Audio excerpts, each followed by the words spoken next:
Hello and welcome. Welcome a couple of minutes early to the Tech Guy Off the Radio live stream podcast. I am your host, Pete the Tech Guy, half fedora, Doctor Who scarf, and all that will travel. And you might notice that my attention seems to be a little bit away from the camera. I seem to be looking above the camera rather than into the camera. And there's a reason for that. My laptop that I do the live streaming on, the screen toasted about 1 o'clock this morning, 1:15 this morning. And I'm in quarantine at the moment.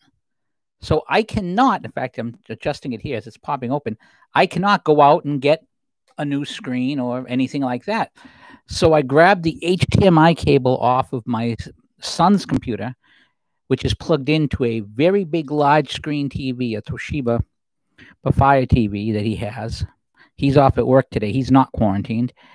And I'm basically running it off of I'm running my computer off of the TV. Now the camera for the podcast is still on the laptop and it's still working. So when I'm looking at the camera, like right now I'm looking at the camera, I look normal. But if I want to look at the things on Twitter or anything else, I have to look up because that's where that is and that's not where the camera is. So if on occasion I'm looking up both to see that the live stream is going and both to see the articles that I'm reading, that's the reason why. Suppose I could like sit on the floor or something or try and put the laptop in a different angle so that it would be more compatible, but that's just life. Hopefully by next week I'll have a new screen on the laptop or a new laptop, or I'll be doing this upstairs on the other not quite as large screen TV and be able to do all this stuff. But for now, again, if I'm looking up, like right now, I'm looking at the screen. I look like I'm looking away from you, and I am. I'm looking at the stuff I'm doing and the various things on this large screen. Please forgive me for that. That is because my laptop's screen is currently toast. But anyways, we're very happy to have you on this week's The Tech Guy Off the Radio live stream podcast. I am your host, Pete the Tech Guy from DaTechGuyblog.com, DaTechGuy blog.com. And we've got several topics I want to talk about. And now that it's actually 3 p.m., the hour of mercy. So if you're not listening to the podcast, now's a good time to do your chaplet of divine mercy. Let's get started. Now, when I saw Byron York's tweet, and I want to talk about this Smithsonian and Whiteness business. When I saw the tweet, I almost couldn't believe what I was reading. And I couldn't believe what I was reading because if you grew up in the 60s, like I was born in 1963, so I was 4 and 5 and 6. I was 5 years old in 1968. My earliest memories are like when I'm 4 and 5. But if you grew up in those times, it was not all that far away from when Jim Crow ended. And you would see, and I was a bit of a political junkie, even as a kid. I would come home and I'd watch the Watergate hearings. I thought they were incredible. And one of the things you did, there were still some old segregation lists.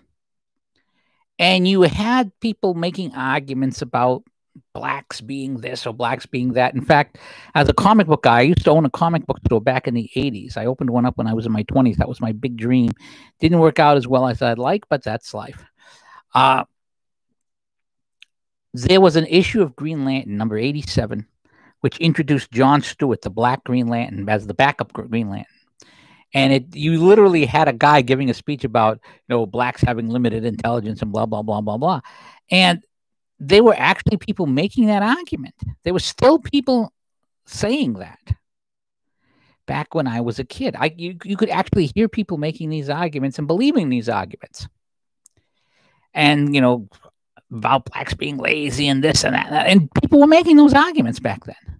There were people doing it as late as when I was 8 or 9 years old. You could hear people making those arguments. Now, I'm sure some people, and I remember, I lived in New England. I live in a city called Fitchburg, Massachusetts, and I've lived here all my life.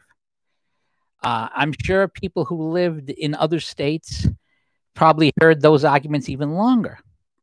So when I saw the Smithsonian thing, I thought it was incredible. And what it was so incredible is how much it sounded like what a white supremacist would say about black people.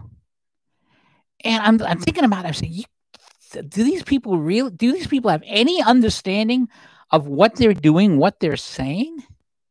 And there are a couple of really good arguments, a couple of pieces about this that are worth looking at. And I want to read you a couple. And again, I do apologize if my eyes are away from you as I read this, because as I said to the people who tuned in immediately, the screen on my laptop is dead, so my camera is there. The screen I'm looking at on the computer is there. So if I'm reading something, my eyes are going to be off the camera, looking a little bit away from it. So I do apologize for that. So I'm going to start with Rod Drescher's piece called Smithsonian's Anti-White Propaganda. This is at the American Conservative. Quote, look at the stunning exhibition from the website of the Smithsonian National Museum of African American History and Culture. This is from its webpage about the menace of whiteness. Aside from the anti-white stereotypes here, notice the inadvertently anti-black insanity. Things like hard work, being on time, cause and effect, rational thinking, respect for authority, and politeness. All these things, according to the museum, are manifestations of whiteness. Did David Duke write this stuff? And again, I want to read. Let me see if I can find I had the image a little bit ago. Let's see if that's. Oh, okay. I should have used the other link because the link is now gone. The link to the image that he had is gone, but I'll bring it up in a little bit. All these things, according to the museum, are manifestations of whiteness. Did David Duke write this stuff? It's crazy. If a white man said black people are lazy, can't keep to a schedule, have no respect for authority, can't think straight, are rude, etc., he would be rightfully criticized as racist. But there it is, at the taxpayer-funded National Museum of African American History and Culture. Why? Why do we pay for this racist propaganda? The museum itself looks fantastic, but this is disgusting. The museum teaches black people that being on time for work is racist oppression. Don't believe me? Look, what kind of country do the museum creators want? And he's updated this piece a couple of times. I can't get over this. If you assume that everything these curators say below is true, then you can explain a great deal about the chronic problems with Black America.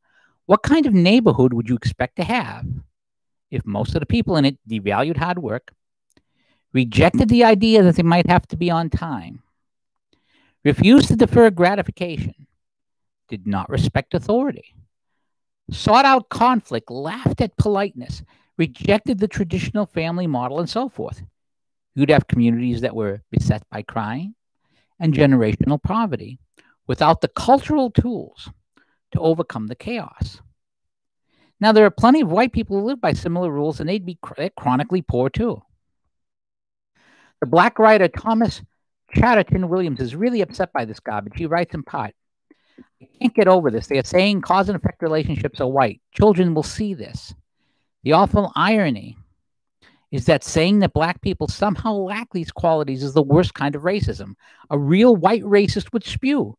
But this disrespect is recycled into anti-racism and sold to corporations and cultural institutions, and it's being put into schools too. That line's important.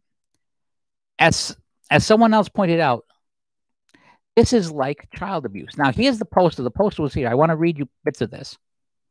White dominant culture, or whiteness, refers to the way white people and their traditions and attitudes and ways of life have been normalized over time and are now considered standard practices in the United States. And since white people still hold most of the institutional power in America, we have all internalized some aspects of white culture, including people of color. Now, I want to point out something. There is no such thing as white culture. My grandparents came from Sicily. And I was taught Sicilian and Italian culture because I had one grandparent who was born at the very, very tip of the Italy's boot, although she was dead before I was born. But the other three grandparents I knew, and they were Sicilian. I was taught Sicilian culture. I had friends in school whose parents were French Canadian. They came here with French Canadian culture. I have a friend who and a family that I know that's from England that lives here now. Their culture is very English. We go up there on an occasion and they'll serve bangers and mash, which is sausages and potatoes, mashed potatoes. I live in Fitchburg, Massachusetts, as I said earlier. A lot of Finnish people lived here. There's a park, Saimaa Park. There was a Finnish consulate here for a long time. There was a Finnish newspaper. They brought Finnish culture here. There's German culture. There's Spanish culture. There's French culture. There's Polish culture. In fact, Spanish, I did a long piece a while back when Mr. Gomez was running for the U.S. Senate, when Scott Brown decided not to run the day after his picked candidate for GOP chair in Massachusetts was picked as GOP chair, on the thought that, well, if we pick his choice, he'll run for the Senate here, and he didn't, and that's how we ended up with Ed Markey in an election that was very winnable. And people thought that Gabriel Gomez was going to win because he was Hispanic. Well, you know what? There's no such thing as a Hispanic culture. There's Cuban culture. There's Mexican culture. There's El Salvadoran culture. There's Colombian culture. There's Venezuelan culture. I know this because I work with people who, most of the people where I work do not speak English.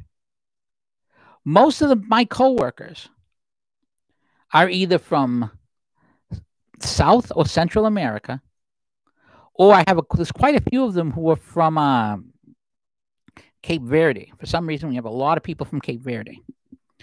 So there's mostly Spanish, there's some Portuguese, and there's some French and Creole because there's people from Haiti.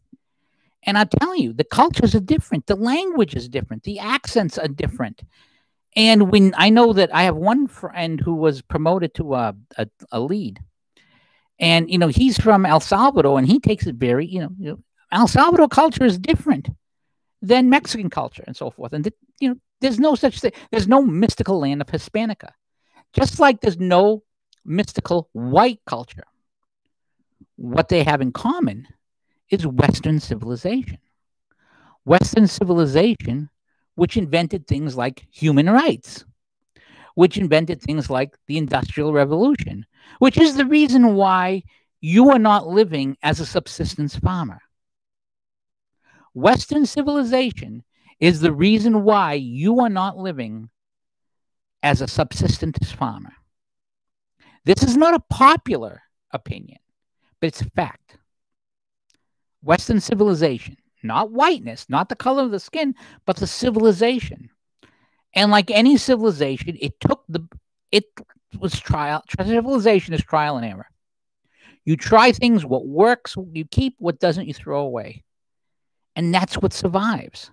That's why actually I'm jumping ahead a little bit because I'm going to talk about COVID later. That's why I have a little bit of slack for the people who've made mistakes concerning about COVID early, because if you start with no knowledge and you have to develop your knowledge as you go along, you're going to make some mistakes. That happens. A great example is my own blog. I have to make a correction. I had mentioned the couple in St. Louis as being Black Lives Matter supporters. In fact, those early reports were wrong. I had grabbed that off of ACE's thing, and they've had the correction, so I'm going to have to correct as well. But again, it's trial and error sometimes.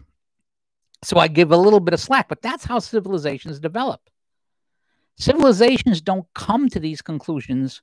In fact, that's how one of the reasons why slavery was abolished, is that eventually people figured out slavery doesn't work.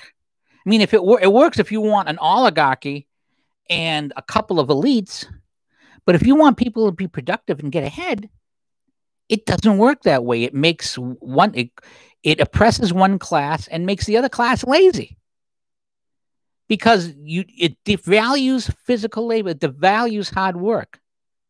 And when you have a culture where part of the culture devalues hard work, they're not going to advance. That's why, in my opinion, the North was more industrial and more advanced, and the South was more agrarian at the time of the Civil War, because one culture was held back by slavery and the cultural things that it involved. But I'm getting a little bit off over here. So let's get back to this chart. So white people still hold most of the institutional power. And again, this is from the Smithsonian. Rugged individualism. The individual is the primary unit. Self-reliance, independence, and autonomy are highly valued and rewarded. Individuals assume to be in control of their environment. You get what you deserve. And a great example, I'm a great example of this. I had a comic book business. It failed. I'm not very happy that it failed. Yeah, there was another big comic book store that was nearby. They pulled a few nasty tricks, but I survived them. But they were bought out by a bigger store. I wasn't able to compete. There were things I probably could have done that would have made the store survive. It's on me. I failed. I didn't like that I failed, but I failed. When I tried to do this full time and break into the media, I had some luck. During the Carlos Danger business, when people were trying to cover up for a certain congressman in New York over his tweets to a young lady, I actually got an op-ed in the New York Post. It's now listed as op-ed stance, and it was Anthony Weiner's tweets can be understood in 140 characters or less, so I think was the title. And I actually ended up on the local Fox station, complete with fedoras and cannolis and the whole 10 yards. But I wasn't able to get beyond that. That was the high water point. I wasn't able to make a full living off this. I make a little bit of money off of it, very little, and I'm able to pay my writers, but I'm not doing this full time. Again, that's my failure. If I had done things differently, maybe I would have done better. But that is the belief. You work hard, you try your best, and sometimes you're going to fail. If you fail, you fail. That's white culture, according to these guys. Now, my father succeeded. He left school in the 6th grade, never went to high school even.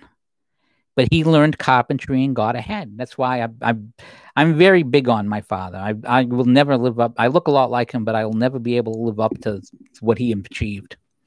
But let's go on from there. The family structure, father, mother, 2.3 children is the ideal social unit. Now, I don't know about where they got the 2.3 children, but a father and mother is the ideal thing. If you have a father and a mother and you stay in school and so forth, and you don't get someone pregnant before, have kids until you're married, your odds of being staying out of poverty are great.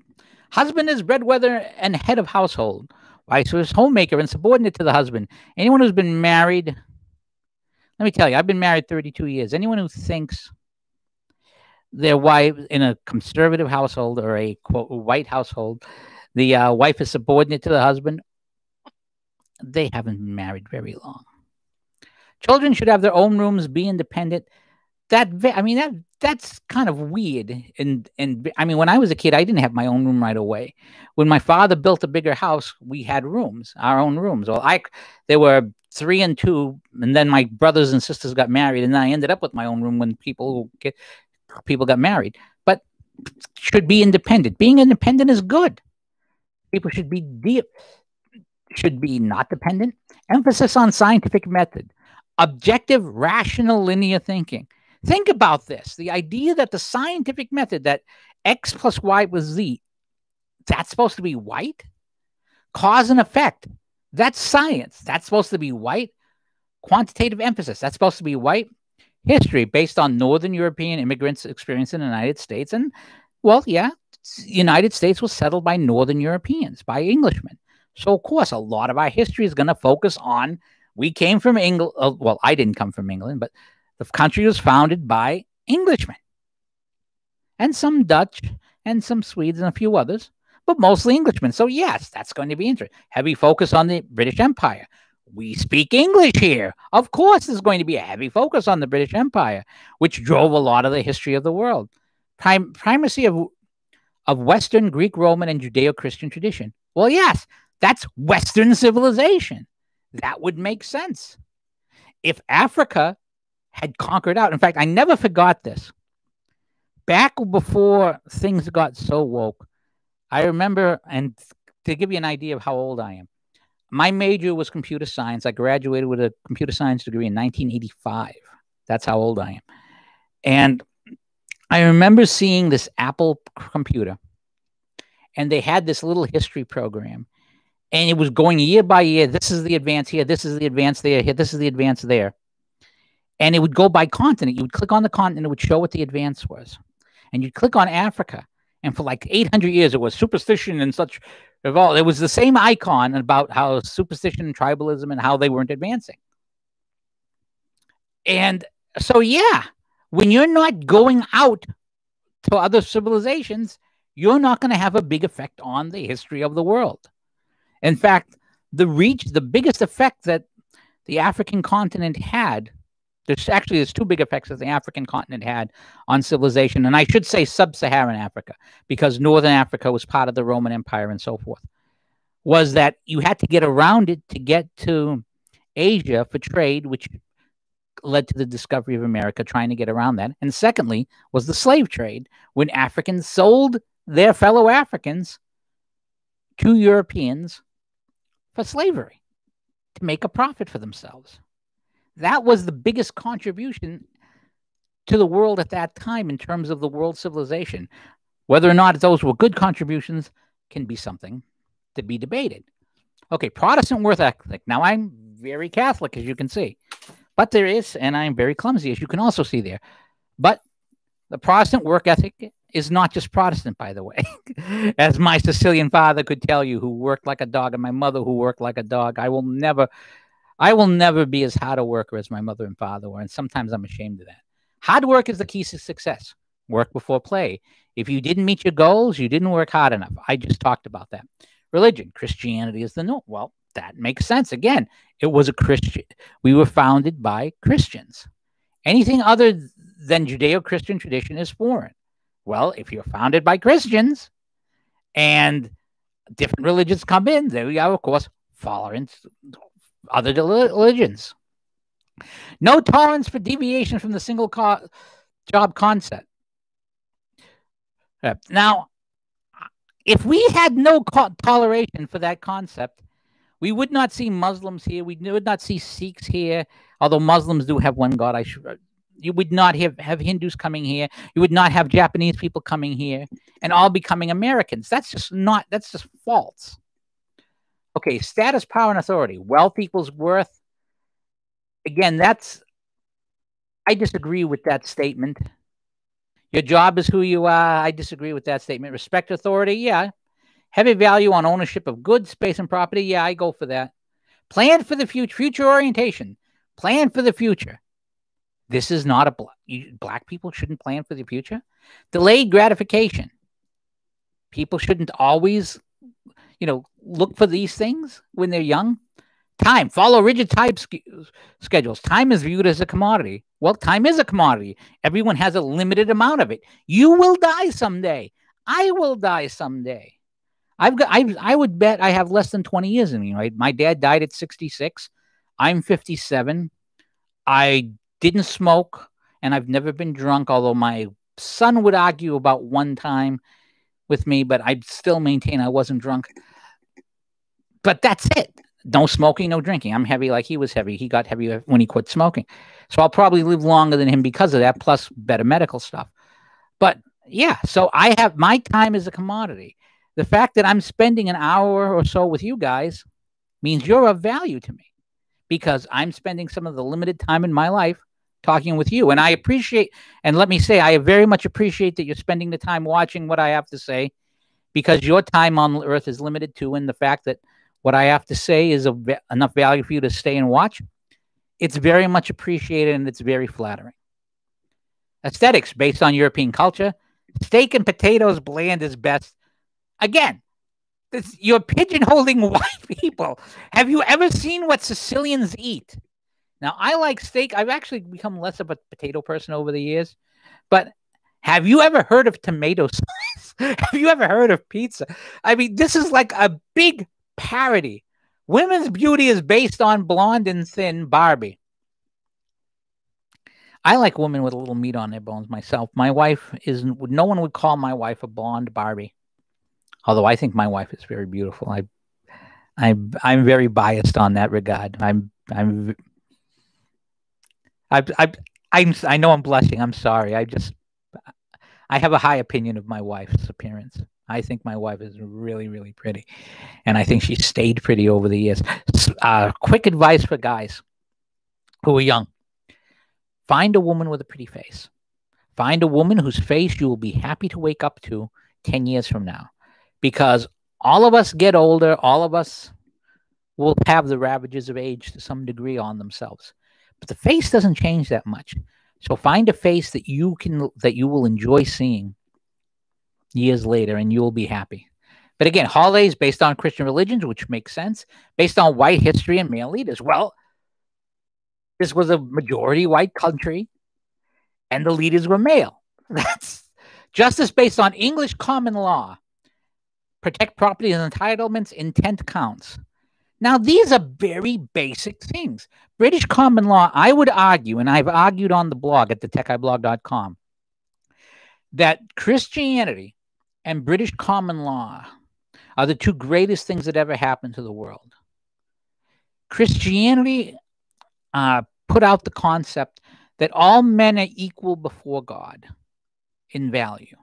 That the value of from the slave to the rich person to the woman who was not considered as valuable as a man, all are of equal value to God. And all under Christianity are in need of forgiveness of God. That's equality. And all of the human rights that people are complaining about right now and talking about worldwide spring from that concept. The second thing that they spring from is British common law. British common law, and I'm not going to pretend that either Christianity or British common law has been enforced equally or correctly every time. It hasn't been, because we're human beings.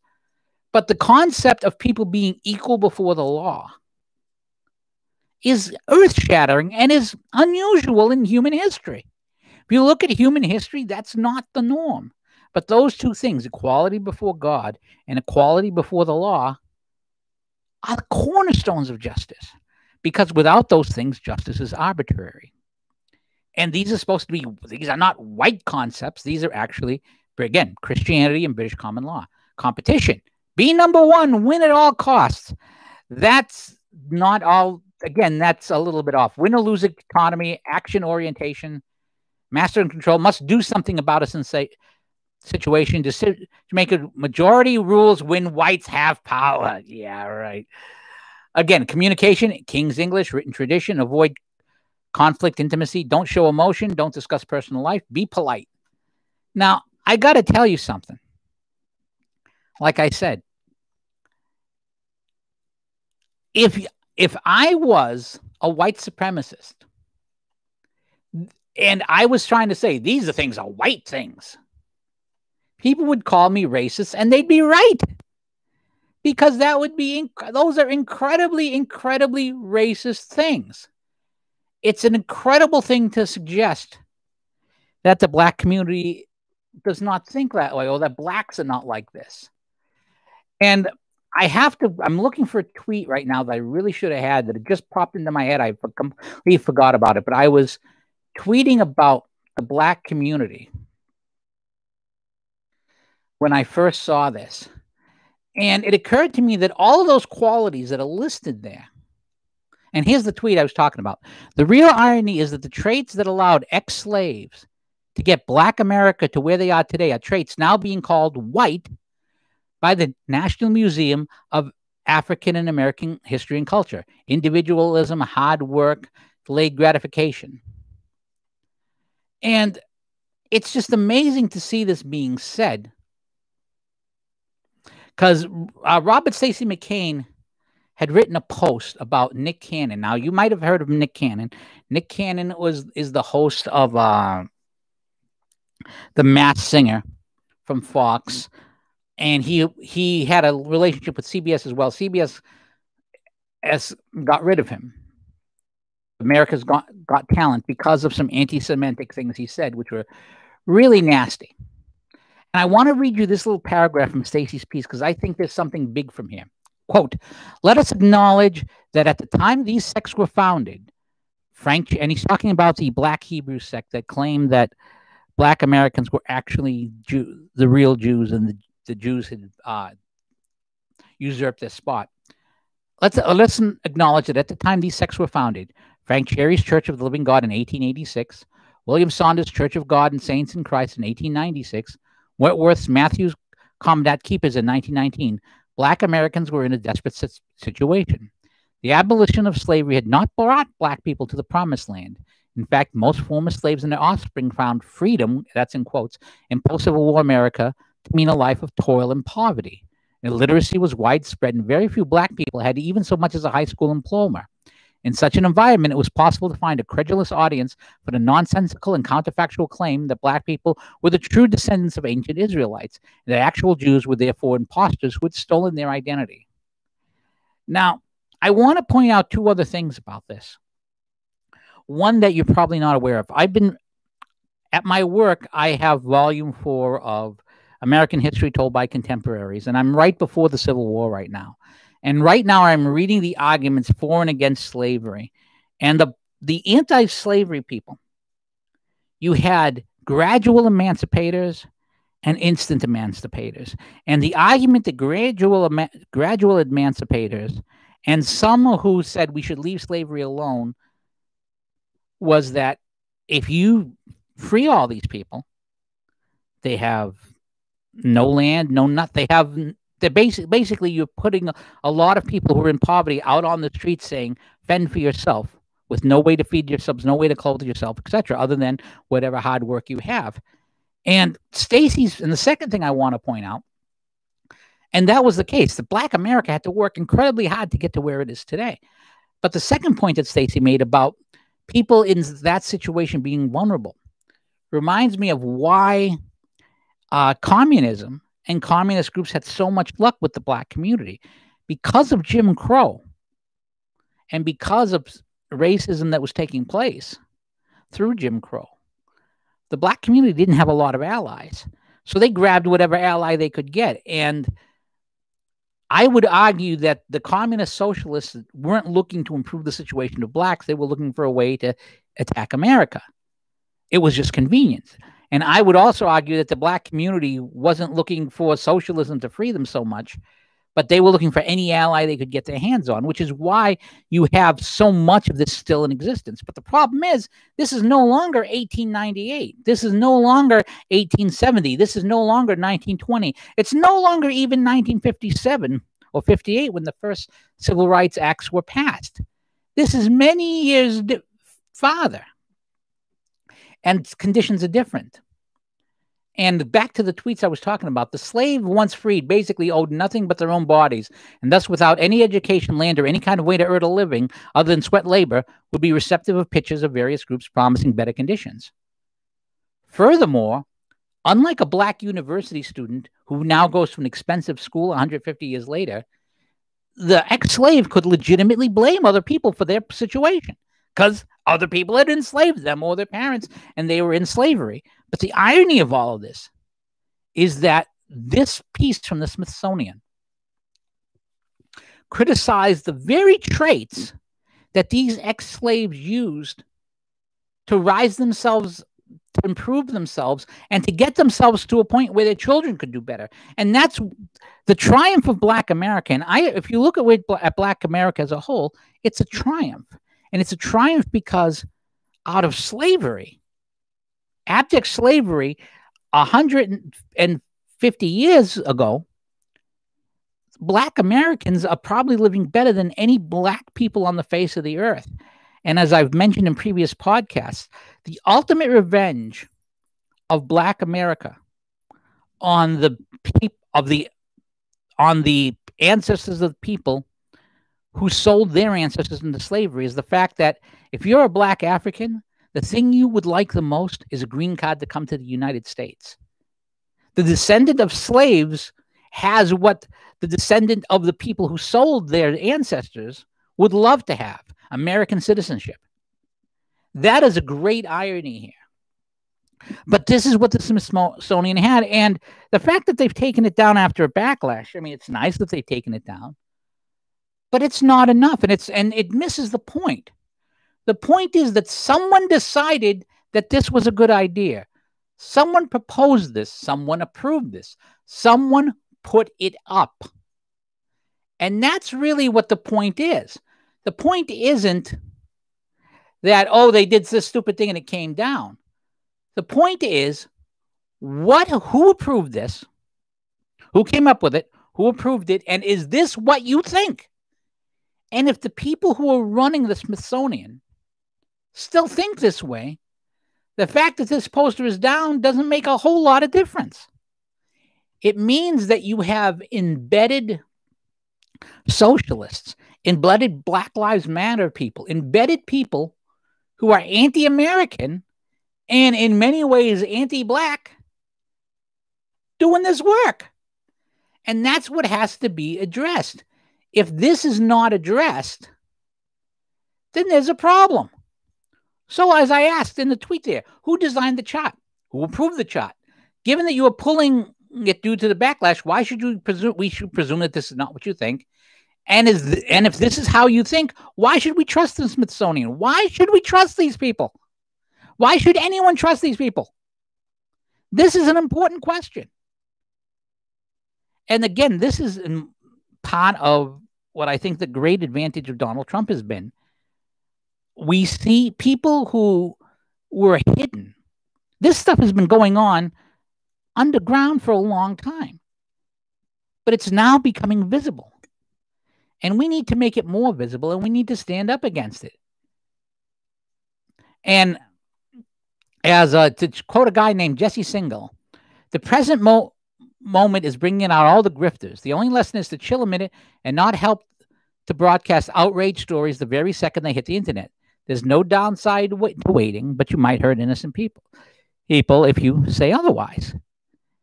There's an agenda here. And the fact that there's an agenda here is a problem. And it's a problem for us because once you lose the trust of people, the game is over for an institution like the Smithsonian. The game is over for the schools.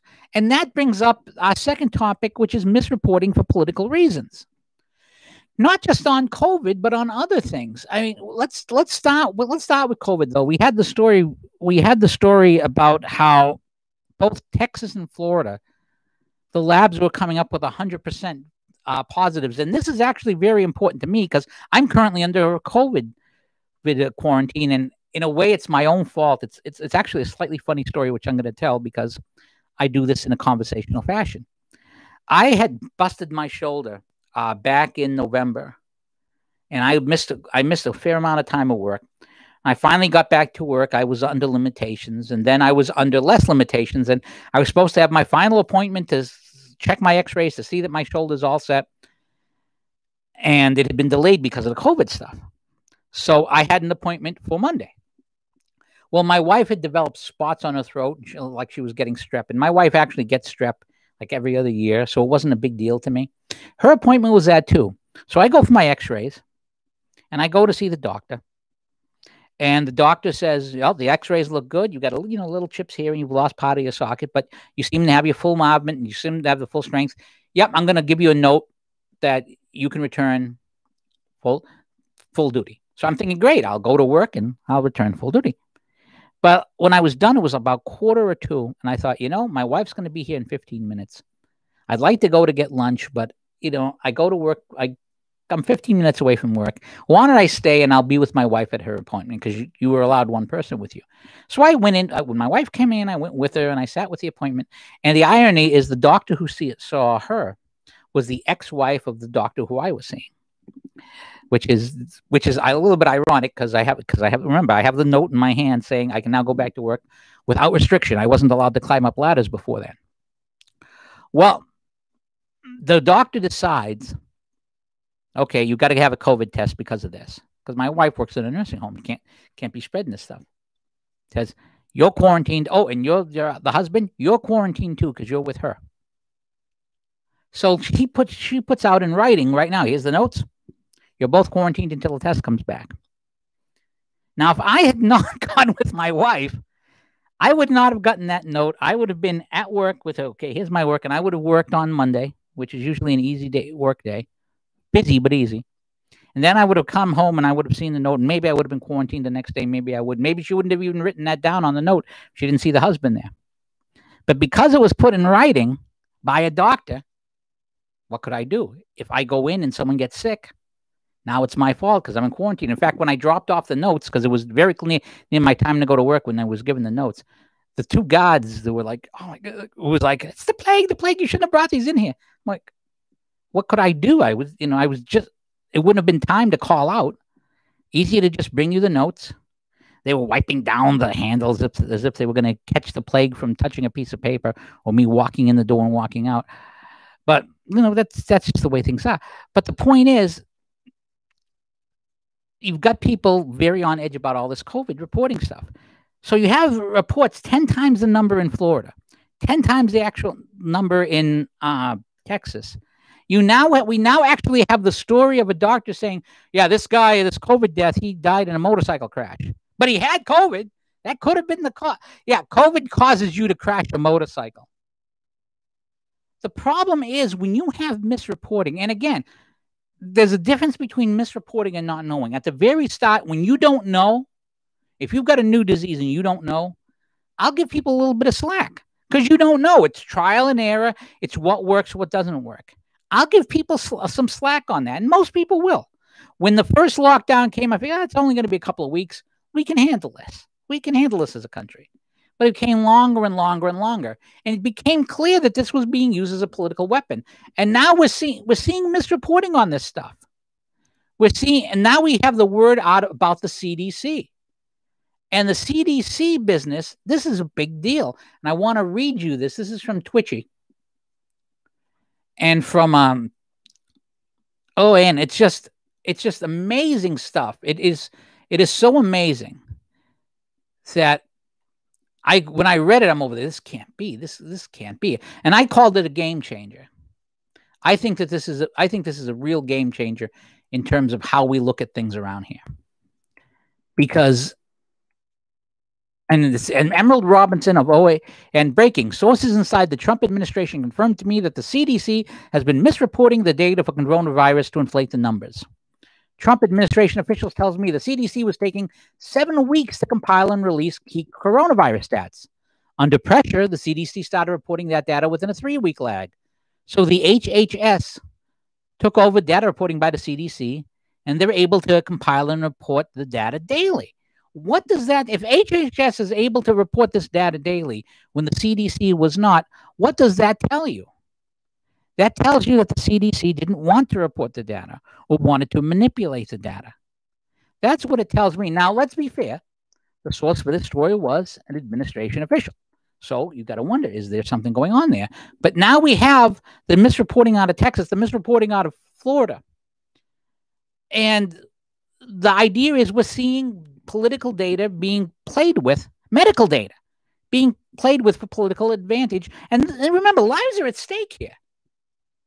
Medical decisions here decide this is whether or not a person lives or dies. And not just that, because of the lockdowns, you have people who weren't getting treatment. Now, in my case, it was a delay on my shoulder, which wasn't a big deal.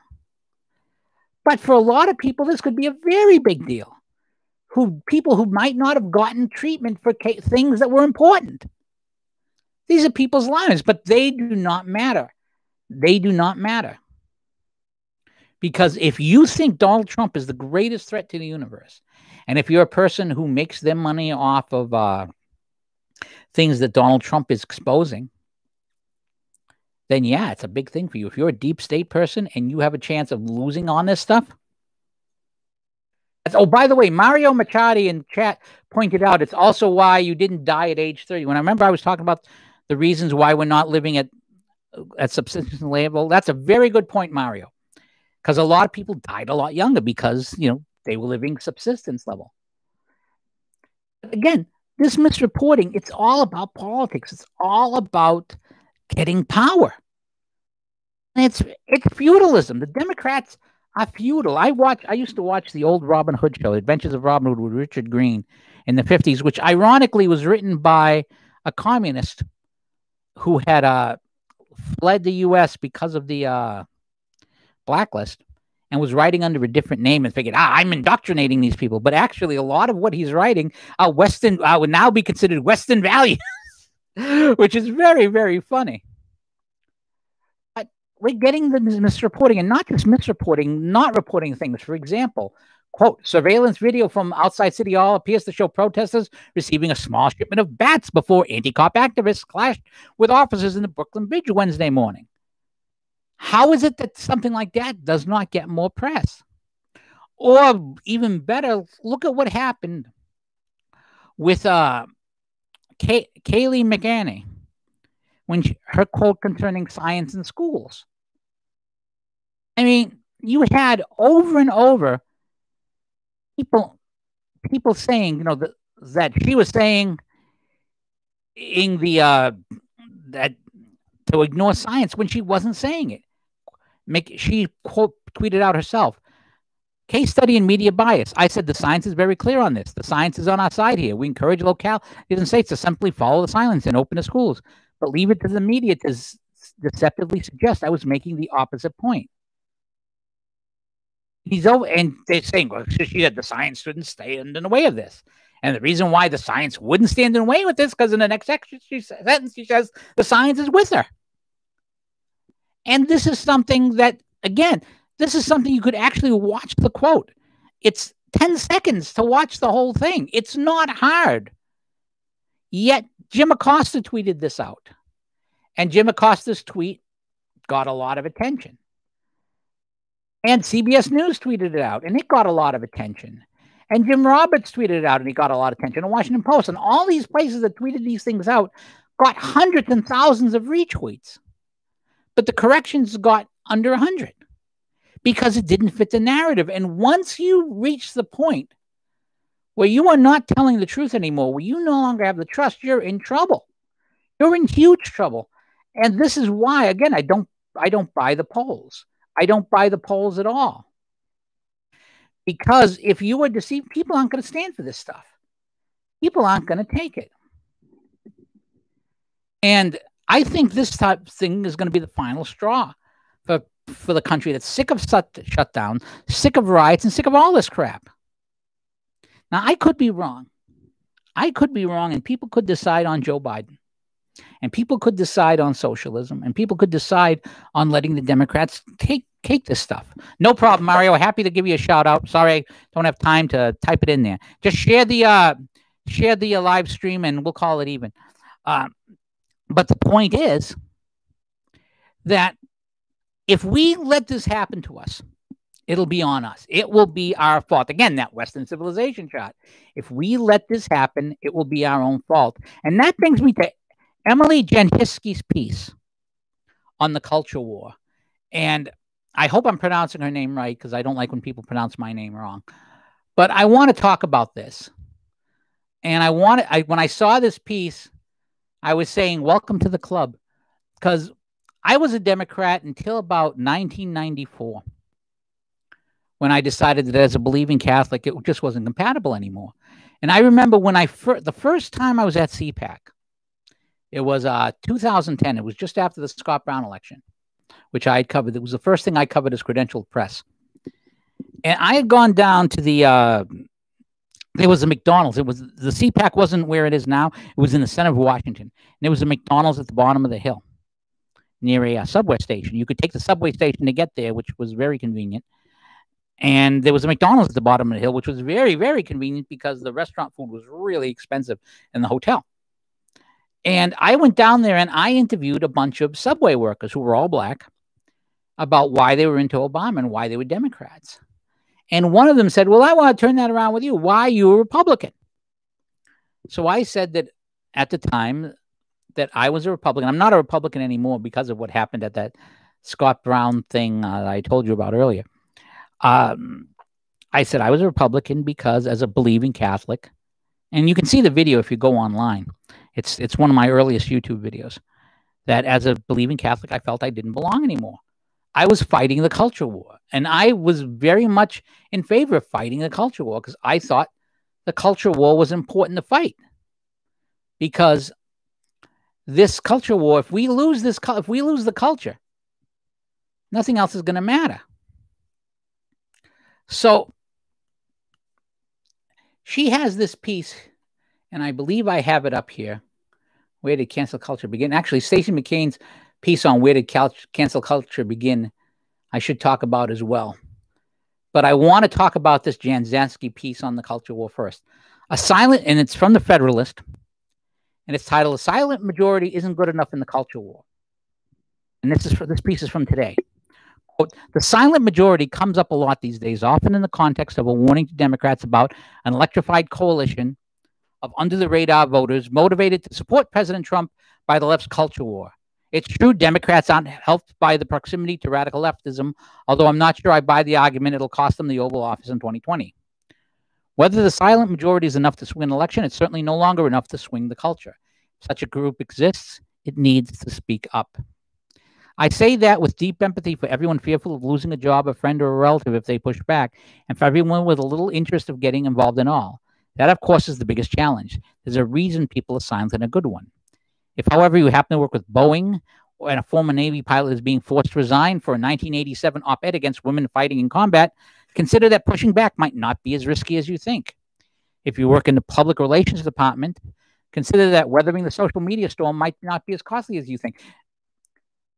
If you work at the Smithsonian or other organization and a deeply racist guide to whiteness is being circulated, consider that it might be worth voicing your discomfort with a document that ascribes concepts like self-reliance to one racial group.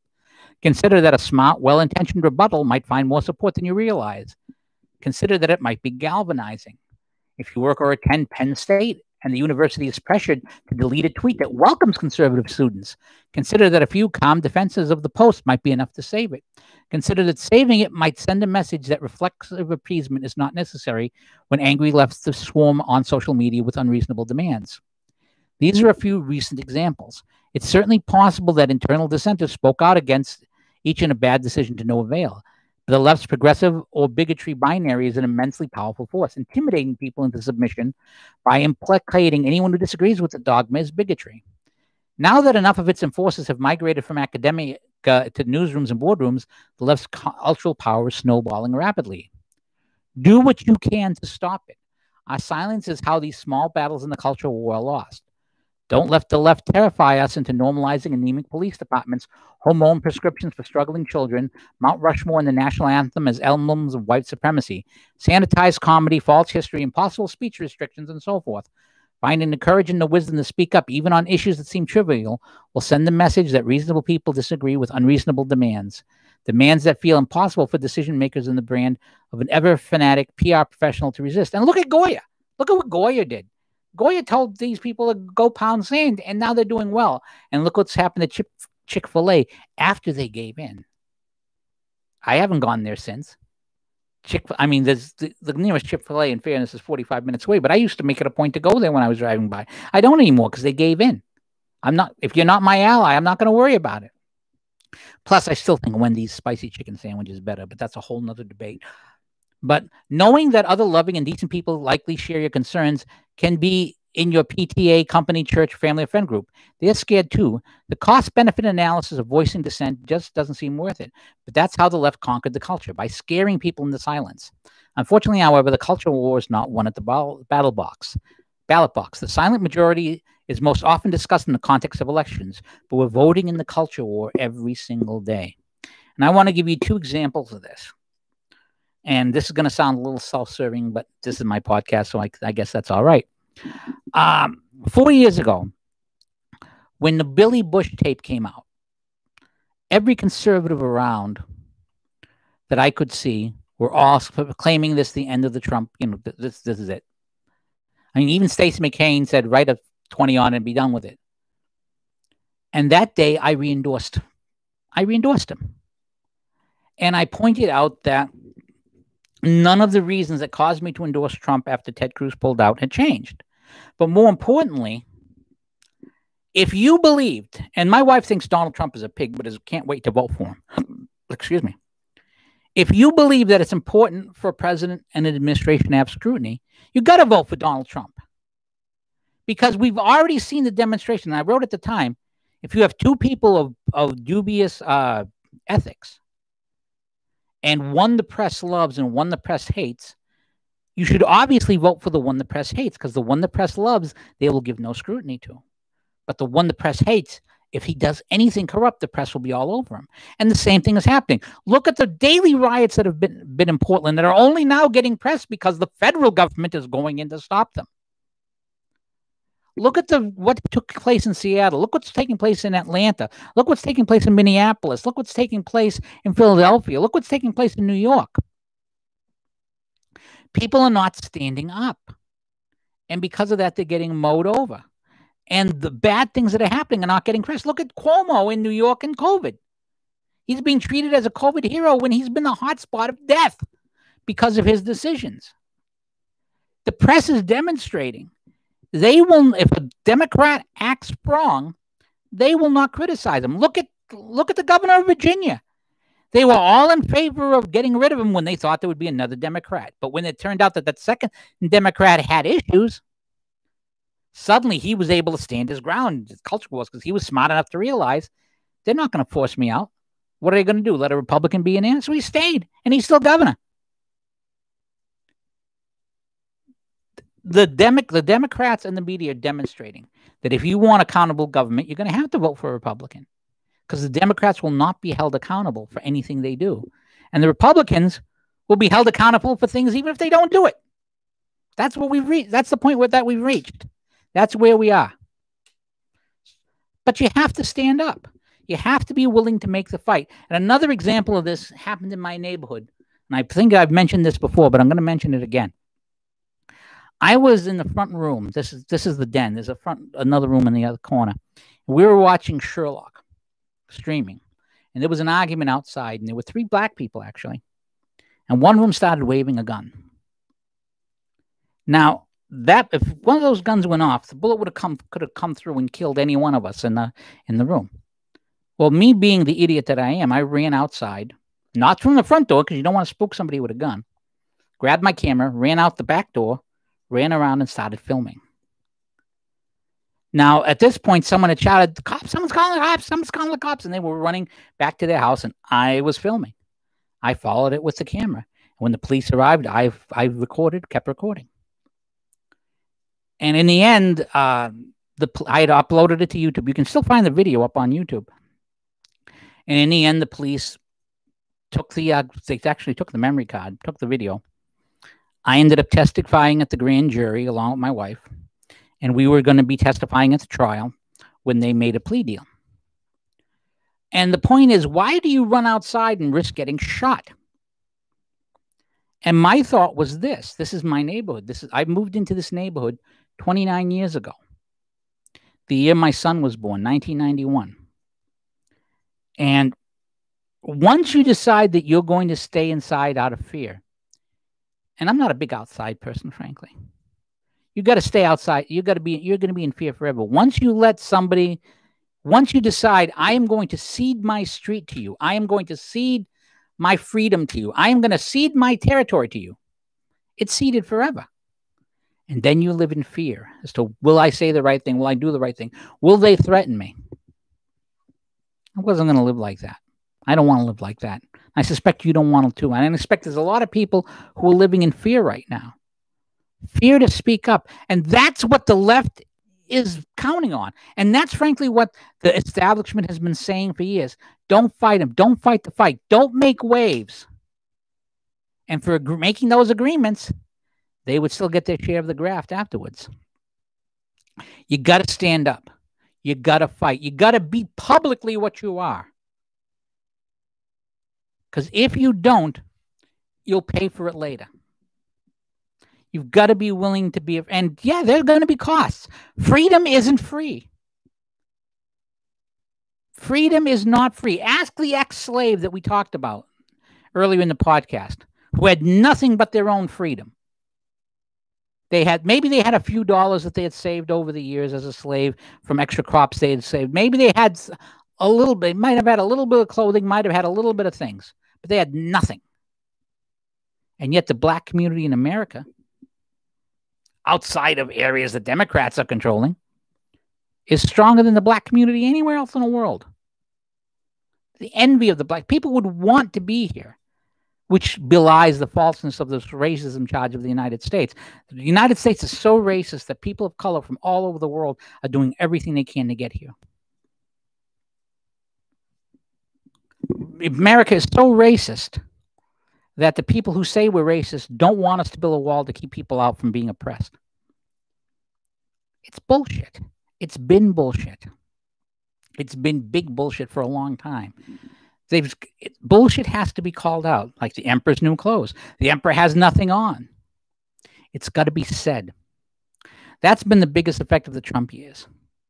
And that's been, and it's like the arguments concerning crime in the black communities. Think of the NFL. The NFL is about 86%, 83% black. Now, when blacks were being excluded from the NFL, it was wrong. And it was wrong not because the people being excluded were black, but because the people who were playing, who were being excluded, were better than the people on the field. It's like what Buck O'Neill said. I don't know if you ever watched the Ken Burns series Baseball. Buck O'Neill was talking about how the various black teams would barnstorm with some of the white teams and play them during the offseason, because in those days, a sports player made maybe 3 to 5 times what the average working person made. So they weren't instantly rich. So they would barnstorm to make more money.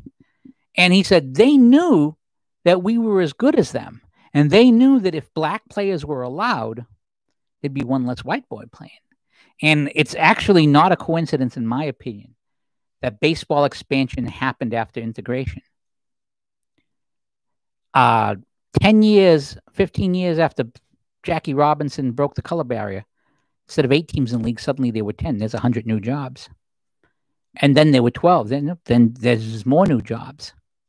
Now there's 30-something. So there's plenty of jobs for baseball players, although baseball isn't as big. But the outrage wasn't because of the color. The outrage was because these people were good players. The fact that the Red Sox did not sign Aaron and Mays when they got a private tryout is the reason why it took Curt Schilling and David Ortiz and Pedro Martinez to give us our first World Series in 2004. Incidentally, I still pick Ortiz as the greatest Red Sox because Williams maybe have been a better hitter, but we got 3 World Series from Ortiz. But that's beside the point. But the point is, the fact people say, well, how come the NFL is 87% of the players and they're only 11% of the population? Well, the reason is merit. The reason is the coaches, those horribly racist coaches and those horribly racist general managers look at the players who were there playing football, white and black, and decided that this black player is better than that white player. Not because he's black, but because he's blocking better, because he's tackling better, because he's running better. That's why 87% of the people in the NFL are black. Same with the NBA. Not a lot of big white stars compared to black stars. But again, if the white players were playing better, there'd be more of them. It's merit. Because you win a championship on merit. You get a little luck and you got some strategy, but merit, you have to have good players. And as long as player X is better than player Y, as long as LeBron James is the best player or Giannis is the best player, that's where it's going to be. Although I still say the best player of all time is Bill Russell, but that's a debate for another day.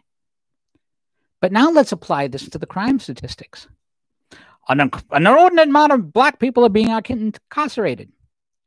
Well, an inordinate amount of crime is being committed by black people. Does this mean that all black people are bad? No. It means that more crime is being committed by the black community. And the victims are generally black. So if more people are committing the crimes from a particular community, more of that community is going to be arrested and more of that community is going to be incarcerated. It's not a question of race. It's a question of action. Same as the NFL, only in a different vein. You have to look at things as they are. If you don't look at things as they are, you can't fix them. If a person wants to be an NFL player or an NBA player or Major League Baseball player, they got to work hard.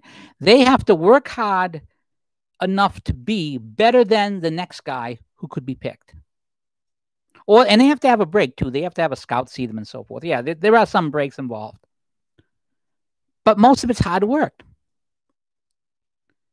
But if you want to not be arrested, odds are the best way to not be arrested, and it doesn't mean that people who are innocent aren't ever arrested, is to not commit a crime. Remember that very famous Chris Rock skit from 20 years ago, which would be considered racist today, where he talked about the way you do not, how to avoid getting beaten up by the cops. And the first is don't do illegal things. And he's listing things, buying drugs, selling drugs, carjacking, blah, blah, blah. And he's going through this long list of things. It's very simple. But again, we've had the idea right here, the two-parent family. That's white, the two-parent family. Are you kidding me? What was it but the black family that helped sustain Black America during Jim Crow? Strong black families. I tell you, if the Ku Klux Klan decided on how they wanted to culturally destroy Black America back in the 50s or 60s, this is how they do it. And frankly, this is how the left has done this. And I explained this last week, how it's a lot cheaper to buy people than it is to buy armaments. The Soviets may have fallen, and China may actually be on. China's on fairly shaky ground, much more shaky than people realize. But their investments in our academia, their investments in our politicians, their investments in our media are paying off. Because people want the money. And it's natural that people want the money. But you got to fight these things. You got to be willing to stand up. And when you lead, others will follow. When you're willing to stand up and say, I resist, they're going to people who follow you. Like William Jacobson at Cornell University and his and legal insurrection, who's being attacked. He's standing as tall. And a lot of people are speaking against him. And a lot of people are quietly saying, we're with you, because they're afraid. Someone has to pick up the flag and say forward. And if not you, who? If not you, who? Well, that's all we have time for today. I do want, and I'm going to make a couple of pleas here. Plea number one: if you liked what you heard today, and hopefully you did, share this video, share the podcast. It's a very small podcast. I'm starting small. I've only been doing this for a couple of months. I don't have my old radio show. I still have a radio show on WQPH 89.3 FM every Saturday at noon. Your Prayer Intentions. It's a Catholic radio show. But I don't have my political show anymore. If you like what you see, I'm doing this to get a little more in the tip jar. My goal was 180 extra every month. We're at 160 this month, so we need another 20 to get that, and to get more hits on the site. We've seen the increase in hits. We're seeing an increase on the tip jar. If you like the video, share it. If you really like what you see, consider hitting the tip jar. And I'm going to ask a second time on the tip jar for two reasons. As I said, I'm in quarantine right now. Yesterday was the last day of sick time, vacation time I had left. So every day I miss now until my wife's test results are going to cost me money. My wife's already missed 2 days, and she makes good money. So this is going to be a tough month. So if you got a few bucks that you can spare to help make the difference, it'd be appreciated. Again, at DaTechGuyblog.com. And I also want to give a shout out to Juliet Oshing. I know Baldylocks. I'm just going to say Baldylocks. I don't know how to pronounce her name well. She used to write for me, and she still does. But because of the California gig law, she can't write for me anymore until next year. And yeah, it's only a few $100s every year that's making a difference. But that's money she can't earn for me. So if you got some spare bucks, go to Juliet's site, go to Baldylocks' website, and hit her tip jar too. Because Gavin Newsom in California is keeping her from earning money from me. Or if you run a conservative website, hire her for 6 months and make up the difference. And I would really appreciate that. So give that a check if you can. Well, anyways, I want to thank you for being here. We will be here next week. Hopefully, I will have a working laptop instead of having to use the big screen and glancing up. I know that must have been annoying. But thank you very much for being here. Remember, check out DaTechGuyblog.com, DaTechGuyblog.com, DaTechGuyblog on Twitter. I'm not on Parler because I don't have a cell phone, and I'm not going to get one. I'm not on Facebook, so you're not going to find me there either. I'm just on Twitter. I'm just on the blog. You can also find me, though, on WQPH 89.3 FM. My show is taped on Wednesdays and played on Saturdays at noon Eastern Time. It's called Your Prayer Intention. So if you have a prayer intention, leave that in comments or put it on the prayer wall at the WQPH website. We'd be happy to pray for it. during our Your Prayer Intention show. That's all. You have a great rest of the day and stay strong. Don't let the left intimidate you. Because once you start letting them enslave you, you'll be enslaved for a very long time. And God bless you too, Juliet. Take care.